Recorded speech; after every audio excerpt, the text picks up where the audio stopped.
নমস্কার বন্ধুরা, দেখুন আমার ছাদ বাগান কতটা সুন্দর ফুল হয়েছে দেখেন।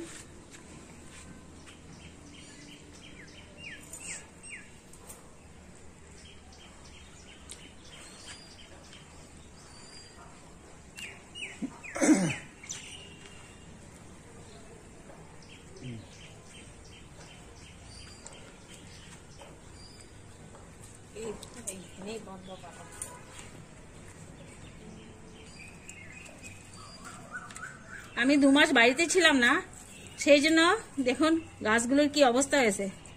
গোলাপের গাছে দেখুন কি অবস্থা হয়েছে ঝড় বৃষ্টিতে।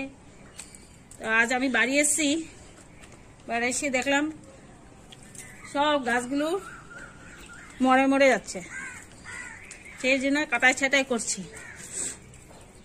জানি না আগে পরে কি হবে, দেখি একটু কাটাকুটি করে দেখি ভালো হয় কিনা। এদিকে রয়েছে দেখুন আমার জবা গাছ কমলা রঙের, ওইদিকে ওই দিকটা আছে নাক চম্পা, তারপরে এইদিকে দেখুন কি সুন্দর অ্যালমন্ডা ফুটেছে। আর কুড়ি দেখুন কত আসছে গাছে, অনেক ভরে ভরে কুড়ি আসছে, অনেকটা ফুটেও গেছে। এদিকে দেখুন এদিকে আছে আমার ইকজোড়া পিঙ্ক কালার, যখন ঝড় বৃষ্টিতে সব কিছু নষ্ট করে দিয়েছে, কত ডাল মারাও গেছে। আমি সেই জন্য কাটিং করবো, এই জন্য ডালগুলোকে সে কেটে ফেলবো, যেগুলো মরে গেছে সেগুলোকে কাটবো সব।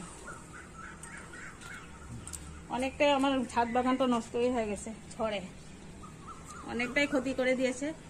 এদিকেও একটা নাক চম্পা গাছ আছে, এখন ফুল ফুটছে, কুড়ি চলে আসে, 1-2টা ফুল ফুটছে। এদিকে আছে লক্ষ্মী জবা, বিকেলবেলার সময় তো প্রায় 4:30 বাজে, ছাদে আসছি যে, তো লক্ষ্মী জবাগুলো আজকে 2 বছর আগে মিশর থেকে আনা, আপনারাও চাইলে মিশর থেকে আনতে পারেন। খুব সুন্দর এসছে, খুব হোয়াইট কালার, দেখুন কত ফুল ফুটে আছে। এদিকে আছে অরেঞ্জ, একটা কম্বো প্যাক ছিল, কম্বো প্যাকে আনা হয়েছিল এটা। হাজারিগুলা পিঙ্ক কালার, ফুটা শেষ হয়ে গেছে, তাও রয়েছে।